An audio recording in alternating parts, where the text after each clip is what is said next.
그러기에 맥주감사주일의 첫 것은 하나님 앞에 이것이 당신의 것입니다. 이것이 당신이 주신 것입니다. 고백하는 귀한 고백인 줄 믿습니다. 여러분, 저희 교회의 강대상은 첫 열매의 증거물들입니다. 여기에 있는 이 강대상은 간호사로 첫 월급을 탔던 한 자매의 10의 1조가 여기에 있습니다. 우리 지하의 강대상은 경찰 공무원으로 첫 월급을 탔던 아들의 강대상이에요. 앞에 있는 찬양대 지휘자와 작은 것은 저희 집 아들의 첫 열매예요. 첫 것을 드리고자 하는 것은 이것이 하나님이 내게 주신 은혜입니다라고 하는 고백과 신앙의 간증인 줄 믿습니다. 그러므로 여러분, 우리 각자가 하나님 앞에 첫 것을 드리는 이 마음 속에 하나님께 가장 귀하고 아름다운 것들을 드릴 수 있는 복된 시간 되기를 축원합니다. 여러분, 우리가 아브라함은 믿음의 조상이라고 말하지요. 아브라함은 첫 것을 드렸습니다. 근데 농사를 지은 첫 것이 아니라 하나님이 자식으로 주신 아들 이삭을 모리아에서 칼을 가지고 그 아들을 번제물로 드리려고 합니다. 그럴 때 하나님은 그 아브라함에게 말합니다. 창세기 22장 12절 말씀에 사자가 이르되 그 아이에게 손을 대지 말라, 그에게 아무 일도 하지 말라, 내가 내 아들 내 독자까지 아끼지 아니하였으니 내가 이제야 내가 하나님을 경외하는 줄 아노라. 아브라함의 그 첫 아들을 생명을 드리려고 할 때에 하나님은 아브라함을 믿음의 조상으로 세우게 하고 믿음의 가문으로 나타나게 된 줄 믿습니다. 그래서 어떤 주경학자들은 이렇게 말합니다.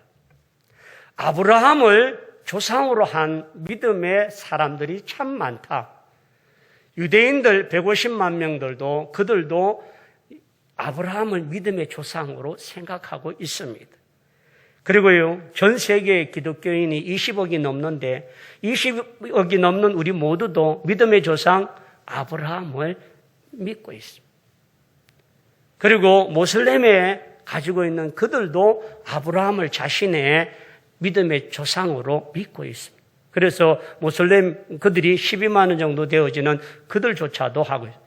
아브라함을 믿음의 조상으로 가지고 믿음의 계보에서 믿음의 아버지로 부르고 있는 사람들이 30만이 넘는다는 것은 아브라함의 믿음이 얼마나 컸던가를 보여주는 증거입니다.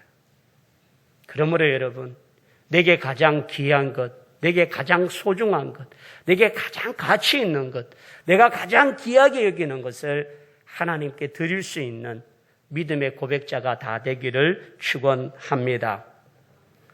두 번째 한번 따라합시다. 은혜를 알아라.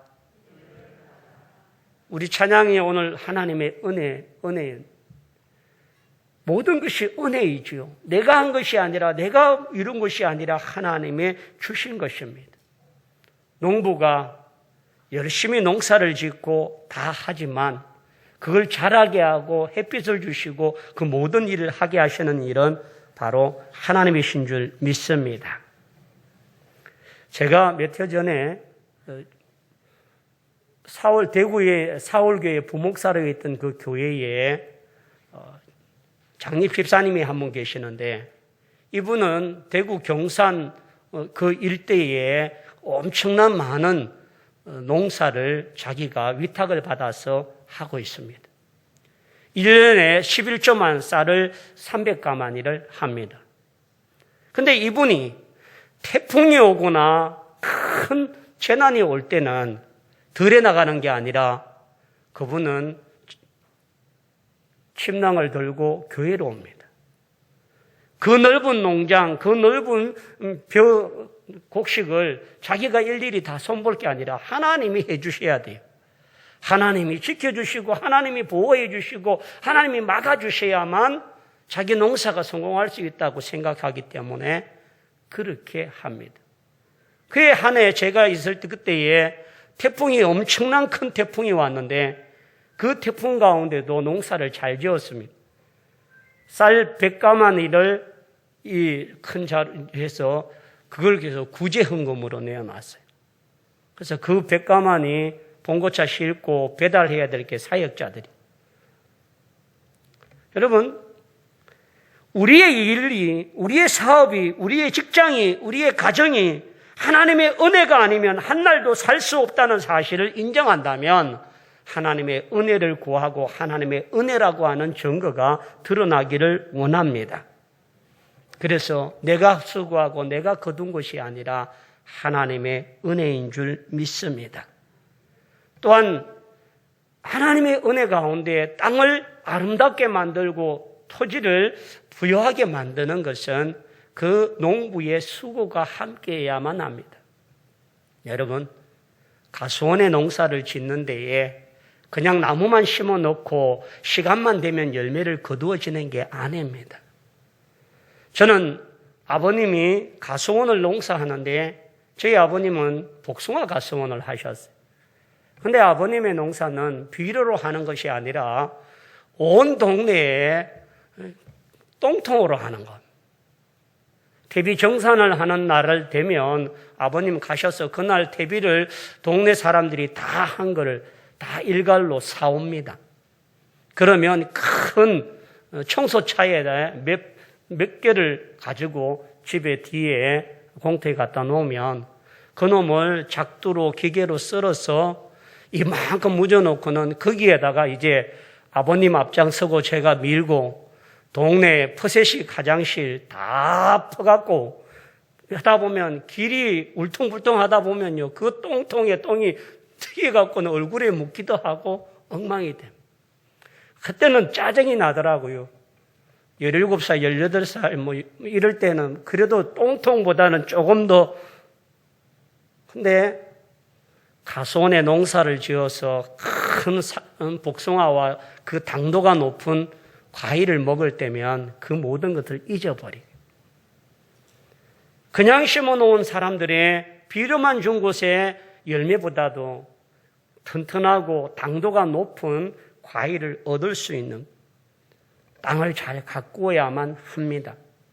여러분, 우리가 하나님 앞에 모든 것이 은혜라고 말하고 아무것도 나는 하지 아니하고 아무것도 움직이지 아니하면 그것은 교만한 것입니다. 하나님이 일용할 양식도 주시고 기후도 주시고 아름다운 것도 주시지만 우리가 그 땅을 가꾸고 그 땅을 기름지게 만들기 위하여 애쓰고 수고해야 될 우리의 모든 일상의 모습은 우리가 해야 될 줄 믿습니다. 그러므로 여러분, 우리가 잘 가꾸어야만 합니다. 저는 지난주 6월 21일 우리 다성이 장례가 있던 그 주간에 전화 한 통을 받았습니다. 우리 김청아 집사님께서 저에게 번호를 하나 보내오면서 통화를 원한다라고 해서 통화를 했습니다. 그랬더니 그분 이름은 정충년이라고 하는 사람 남자입니다. 그러면서 20년 전에 남교회를 갔는데 두 날개로 날아오는 건강한 교회라고 하는 표어를 갖고 젊은 목사님 당신이 하는 것을 봤다. 내가 당신이 있는 교회에 20년이 지났지만 가기를 원한다. 그래서 그때 장례 기간이어서 제가 만나지를 못했는데 목요일 날은 자신이 가족 모임이 있어서 안 되고 토요일 날 뵙기를 원하는데 토요일 날 제가 또 다른 일이 잡혀 있었어요. 그러면 주일 날 교회에 오시면 뵙겠습니다라고 하고 전화를 끊고 주일 날 아침에 안내하는 집사님에게 전화번호와 정충년이라는 사람의 이름을 주면서 오늘 방문자로 오실 것이니까 잘 맞이해 주십시오. 근데 2부, 3부 예배를 마쳐도 그분은 안 오셨어요. 그래서 제가 3부 예배를 마치고 난 이후에 제 방에 들어와서 휴대폰을 딱 보니까 부고가 하나 날아와 있어요. 근데 정충년이라는 사람을 아시는 모든 분께 그분이 어제 돌아가셔서 월요일 날 장례를 할 텐데 제1병원에 지금 301호에 있습니다라고. 제가 그래서 문자하고 이걸 확인해 봤어요. 정충년 씨예요. 어떻게 이게 오실 분이 그렇게 되었을까? 그래서 주일날 새벽에, 지난 주일 새벽에 새벽 기도를 하면서 이렇게 엎드리고 있는데, 갑자기 문득 정충년이라는 분의 목소리와 그의 음성이 들리면서, 그래도 그가 죽기 전에 마지막 찾아오고 싶어 했던 교회가 진주 남교회이고, 마지막으로 통화한 목사가 나라면 하나님 저에게 가보라고 하는 말씀이 아닙니까? 라고 하는 생각이 들어서 기도하다가 잠깐 하고는 일어나서 병원 갔습니다.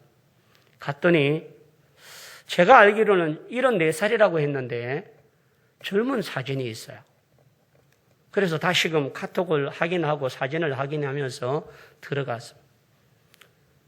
나이가 한 80이 넘는 어머니 한 분이 계시고 70 중반대 되어 있는 형님 한 분이 계시고 70도 60 중반 정도 되겠네요. 그리고 누님 한 분이 계시더라고요.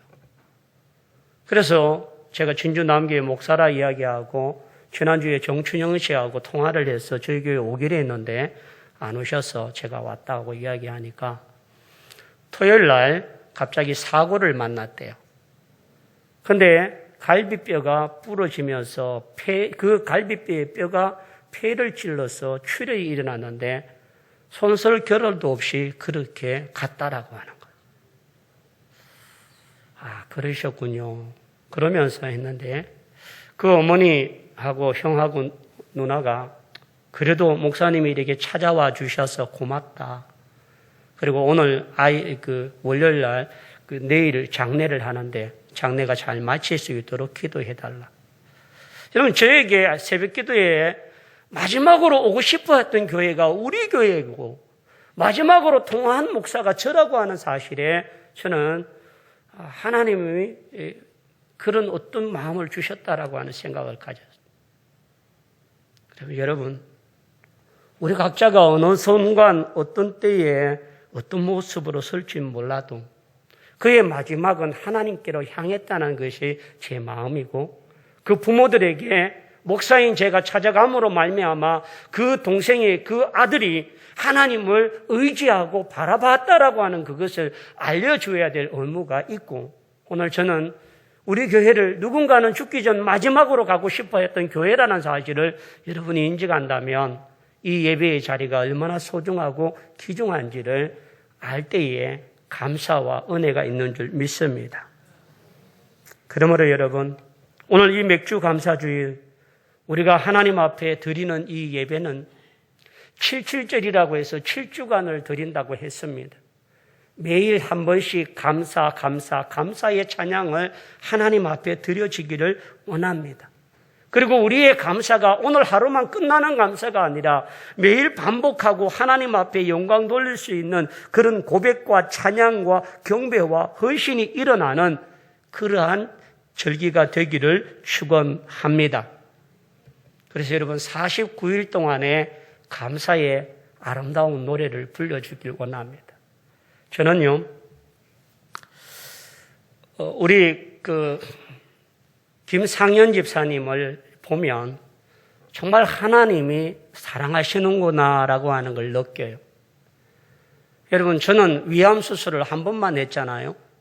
근데 우리 김상현 집사님은 암 수술을 4번을 하셨어요. 첫째는 자궁암을 통해서 자궁을 다 털어내셨고, 두 번째는 유방암으로 해서 유방 한쪽을 털어내셨고, 세 번째는 뇌 영향으로 인해서 뇌를 수술을 하셨고, 네 번째는 폐암을 통하여서 의사가 2달 정도밖에 못 산다라고 하는 이야기를 했습니다. 근데 몇 주 전에 제가 말씀을 드렸지요.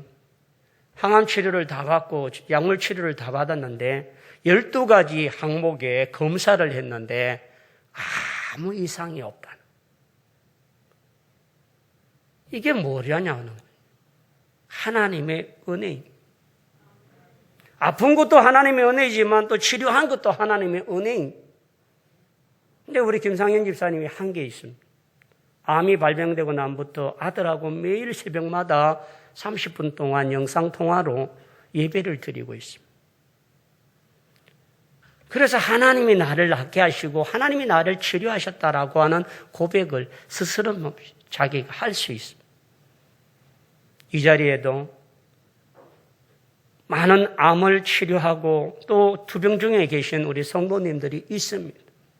낙심하지 말고 하나님과 함께함으로 극복하고 이겨낼 수 있는 능력이 있기를 축원합니다. 그러므로 이 예배를 통하여 우리가 하나님께 나아갈 때에 늘 감사와 영광이 일어나기를 원합니다. 한번 따라합시다. 절기를 지킬 때에 빈손으로 나가지 말라. 절기는 내가 받은 은혜를 하나님께 내가 고백하는 거예요. 드릴 수 없는 형편에 있는 사람도 있을 겁니다. 그러나 하나님 앞에 내 마음을 담을 수 있는 물질이 되길 원합니다. 많은 금액이 아닐지라도 가부의 두렵돈 정말 소리나고 부끄러운 동전일지라도 예수님은 그의 마음과 중심을 보시면서 그가 가장 귀한 것, 가장 많이 했다라고 말씀하시는 우리 주님을 바라보기를 원합니다.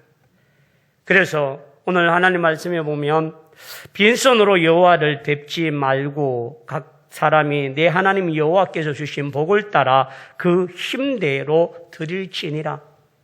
힘쓰라는 겁니다. 우리가 하나님 앞에 드리는 이 예물이 힘써 드리는 내게 주시는 복을 감사하는 은혜가 있기를 축원합니다. 한번 따라합시다. 맥주절을 지키면 어떤 복을 받나? 출애굽기 23장 25절을 다 같이 한번 하겠습니다. 출애굽기 23장 25절 말씀입니다. 방송실 한번 띄워줄까요?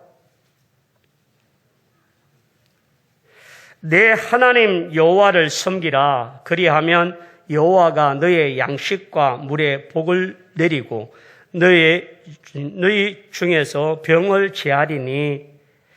그 다음에 26절을 한번 띄워주실래요? 26절 한번 다 같이. 내 나라에 낙태하는 자가 없고 임신하지 못하는 자가 없을 것이라. 내가 너의 날수를 채우리라. 아멘. 여기에 보면 하나님의 절기를 지키는 자에게 몇 가지 복이 있습니다. 첫째의 복은요, 하나님께서 무엇을 주시냐면 내 양식과 물에 복을 내리고 라고 말합니다. 꿇어가는 자가 없도록 만들어주시고 하나님 물질의 복을 허락해 주시겠다고 약속하고 있습니다. 두 번째는 25절에 너희 중에서 병을 제하리라. 우리가 가지고 있는 병이 어떤 병이든 그 병을 이길 수 있도록 하나님께서 능력을 주실 줄 믿습니다. 또한 출애굽기 23장 26절에 내 나라에 낙태하는 자가 없고 임신하지 못하는 자가 없을 것이라. 태의 복을 주시겠다고 약속하고 있습니다. 그리고 내가 너의 날수를 채우리라 라고 했습니다. 우리에게 주어진 날이 다 채워질 때까지 하나님께서 장수할 수 있도록 허락해 주십니다. 그리고 출애굽기 34장 24절에 보면 내가 이방 나라들을 내 앞에서 쫓아내고 내 지경을 뭐하리라고요? 넓히리라 라고 말씀하십니다. 하나님께서 우리의 지경을 넓혀주시도록 허락하고 있습니다. 또한 출애굽기 34장 24절 하반절에 보면 내가 매년 3번씩 여호와 내 하나님을 배우려고 올 때에 아무도 내 땅을 뭐하지라고요? 탐내지 못한. 하나님께 절기를 드리기 위해서 올라오는 그 시간 동안 하나님이 그의 재산과 그 모든 것들을 지켜주시고 보호해 주겠다고 약속하고 있습니다. 그러므로 여러분, 오늘 이 절기를 지키는 우리 모두에게 하나님께 이와 같은 양식과 물질의 복을 받길 원합니다. 그리고 우리의 병을 제할 수 있는 은혜가 있기를 축원합니다. 잉태치 못하는 자가 없는 태의 축복이 있기를 축원합니다. 내가 너의 날수를 채우리라고 하는 귀한 나를 채울 수 있는 믿음의 종이 되길 원합니다. 지경을 넓히고 우리를 안전하게 보호하시는 그 하나님 앞에 우리 다 함께 일어나셔서 감사 찬양으로 영광 돌리길 원합니다.